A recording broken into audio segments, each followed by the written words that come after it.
का मौका होता है। भारत के गौरव की पुनर्स्थापना हो। ये आम आदमी की सभा है।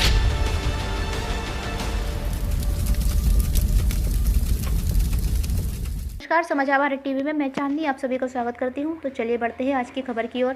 पूर्व मंत्री व बरेली के नवाबगंज से सपा प्रत्याशी भगवत सरन गंगवार ने प्रधानमंत्री मोदी, सीएम योगी पर झूठ बोलने, नफरत की खाई बढ़ाने और देश का भाईचारा समाप्त करने का आरोप लगाते हुए भाजपा की केंद्र और प्रदेश सरकार को जमकर खरी खोटी सुनाई। पूर्व मंत्री ने प्रधानमंत्री मोदी और सीएम योगी समेत भाजपा के सभी नेताओं को झूठ बोलने, सांप्रदायिकता फैलाने और फर्जी आंकड़े पेश करने में पीएचडी होने का भी आरोप लगाया।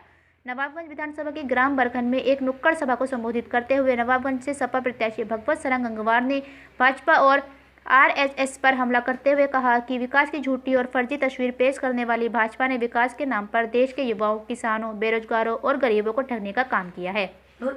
पूर्व मंत्री ने महंगाई, कालाधन, भ्रष्टाचार और रोजगार के मुद्दे पर भाजपा की केंद्र और प्रदेश सरकारों को घेरते हुए कहा कि 8 साल पहले की जनता को रोजगार, महंगाई और किसानों की आय दोगुनी करने का लालच देकर सत्ता का सिंहासन पाने वाली भाजपा की केंद्र सरकार ने महंगाई कम करने की जगह 400 रुपये में मिलने वाला गैस सिलेंडर 1000 रुपये का करने और 55 रुपये लीटर मिलने वाला पेट्रोल डीजल 100 रुपये से अधिक का कर जनता की जेब पर डाका डालने का काम किया है।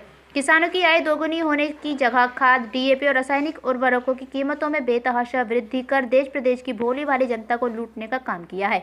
उन्होंने आरएसएस पर भी हमला बोलते हुए कहा कि आरएसएस के द्वितीय सरसंघचालक माधव वराज सदाशिव गोलवकर ने अपनी पुस्तक में भी साफ लिखा है कि देश की सत्ता पाने के बाद उसकी 95% संपत्ति को पूंजीपतियों के हवाले कर देना चाहिए। पूर्व मंत्री ने इसके अलावा आरएसएस पर आरोप लगाते हुए कहा कि प्रारंभ से ही दलितों, पिछड़ों और मुसलमानों के प्रति आरएसएस की सोच संकीर्ण रही है। कार्यक्रम को भगवत सरन गंगवार के अलावा कई अन्य सपा नेताओं और उनके समर्थकों ने भी संबोधित किया। लेकिन ना ये लगा कि मैं ऐसी व्यवस्था नहीं चाहता जिसमें दलितों को, पिछड़ों को और मुसलमानों को बराबर का हक दे दिया जाए। पूरी जिंदगी अंग्रेजों की गुलामी सहने को तैयार है। तो जहाँ सोच इस तरीके की हो कि दलित, पिछड़े और मुसलमानों को बराबरी का हक ना दिया जाए तो फिर कैसे करके समाज चलेगा। एक दिन इतनी व्यवस्था पैदा हो जाएगी कि क्रांति शुरू हो जाएगी। और आपने इतिहास पढ़ा होगा, जिन लोगों साथियों ने वो जानते हैं कि जहाँ गरीबी और अमीरी के बीच में अंतर बहुत बढ़ जाती है खाई, तो वहाँ खूनी क्रांति होती है और लोग मारे जाते हैं। उसके बाद में नई सत्ता आती है जो सबको बराबरी के हिसाब से देखती है। तो एक इन लोगों की सोच वो नहीं है। जहाँ समाजवादी व्यवस्था है, समाजवाद की व्यवस्था है, वहाँ गरीब ऊपर को उठता है और अमीर नीचे को करना चाहिए। वो भाव तरक्की नहीं करता।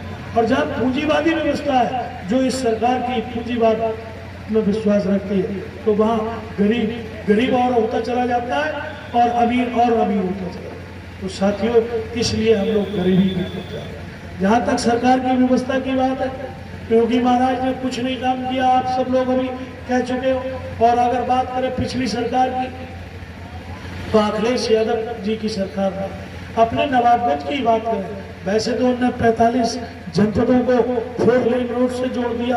एक ऐसा हाईवे बना है 6 लेन का, 6 ट्रक बराबर में चल सकते हैं। और यही नहीं, उस पर फाइटर विमान उतार दिए और सेट कर दिया।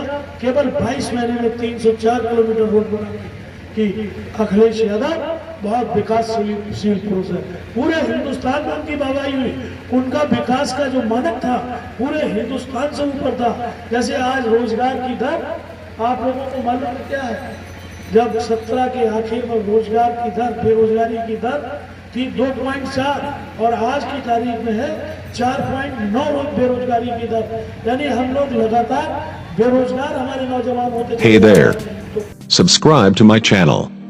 And also press this bell icon. So you never miss any new updates, cause whenever we upload new video you will get a notification on your phone.